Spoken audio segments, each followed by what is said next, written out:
কিয়ামতের একটি আলামত সামনে এসেছে, কারণ শুকিয়ে যাচ্ছে ফোরাত নদী। 1400 বছর আগে মহানবী হজরত মুহাম্মদ সাল্লাল্লাহু আলাইহি সাল্লাম বলে গিয়েছেন যে কিয়ামতের আগে ফোরাত নদী শুকিয়ে যাবে এবং 1800 কিলোমিটার লম্বা নদী তুর্কি, সিরিয়া, ইরাকের ওপর দিয়ে বয়ে গেছে।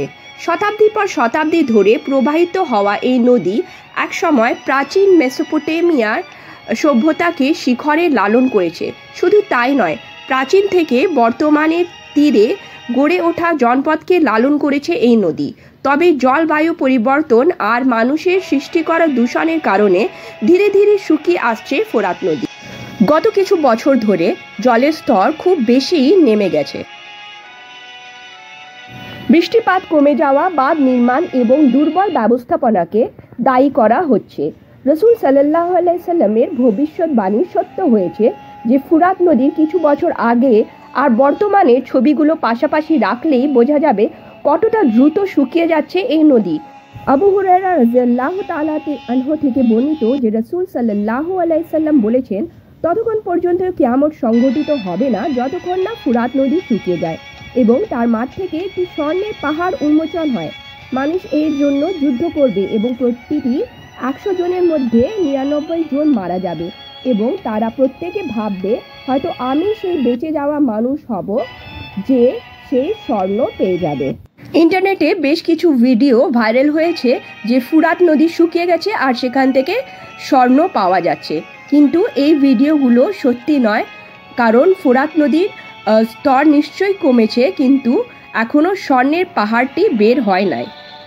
ফোরাত নদীর অগভীর বলে ছোট নৌকা ছাড়া অন্য কিছু এখানে চালনা করা সম্ভব নয়। এটি পানি সরবরাহের জন্য বেশি গুরুত্বপূর্ণ। নদীটি তুরস্ক, সিরিয়া ও ইরাকের মধ্যে রাজনৈতিক উত্তেজনার একটি বড় উৎস। তিনটি দেশই পানি বিদ্যুতের জন্য এই নদীর পানির উপর নির্ভরশীল। তুরস্ক গ্রামীণ উন্নয়নের জন্য ফোরাত নদীর পানির একটি বড় অংশ রেখে দেওয়ার পরিকল্পনা হাতে নেওয়া হয়েছে। এই দক্ষিণ পূর্বে আনাতোলিয়া প্রকল্পে 22টি বাঁধ এবং আনাতোলীয় পর্বতমালা থেকে ফোরাতের খাড়া পতনকে কাজে লাগানোর জন্য 19টি বিদ্যুৎ কেন্দ্র নির্মাণের পরিকল্পনা নেওয়া হয়। আতাতুর্ক বাঁধ এই পরিকল্পের কেন্দ্রবিন্দু এবং এটি বিশ্বের বৃহত্তম বাঁধগুলির একটি। রাসূল সাল্লাল্লাহু আলাইহি ওয়াসাল্লাম কিয়ামতের অনেকগুলো আলামতের কথা বলে গেছেন। বড় বড় আলামত যেমন ইয়াজুজ মাজুজের পৃথিবীতে আগমন, ইমাম মেহেদির আগমন এবং ঈসা আলাইহিস সালামের আগমন। এছাড়াও একটি ছোট আলামত হলো এই যে আমাদের এই এশিয়ার ঐতিহাসিক নদী ইউফ্রেটিস বা ফোরাত নদীর শুকিয়ে যাওয়া।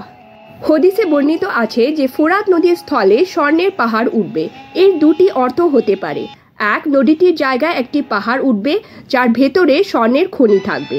2, নদীতে স্বর্ণের খনি থাকবে, তবে পাহাড়ের সঙ্গে তুলনায় উদ্দেশ্য হলো স্বর্ণের পরিমাণ অনেক বেশি হবে। আরও একটি হাদিসে এসেছে যে রাসূল সাল্লাল্লাহু আলাইহি সাল্লাম বলেছেন যে তোমাদের খনিকে কেন্দ্র করে 3টি গ্রুপে যুদ্ধে লিপ্ত হবে। প্রত্যেকজন খালিফার সন্তান হবে, ওই খনি কারোর জন্য হবে না। এমন অবস্থায় পূর্ব দিক থেকে কালো পতাকা ওড়ানো হবে, তারা এসে তোমাদের সঙ্গে যুদ্ধ করবে, কিন্তু কেউ তাদেরকে হত্যা করতে পারবে না। ওই সময় হবে ইমাম মেহেদির আগমন।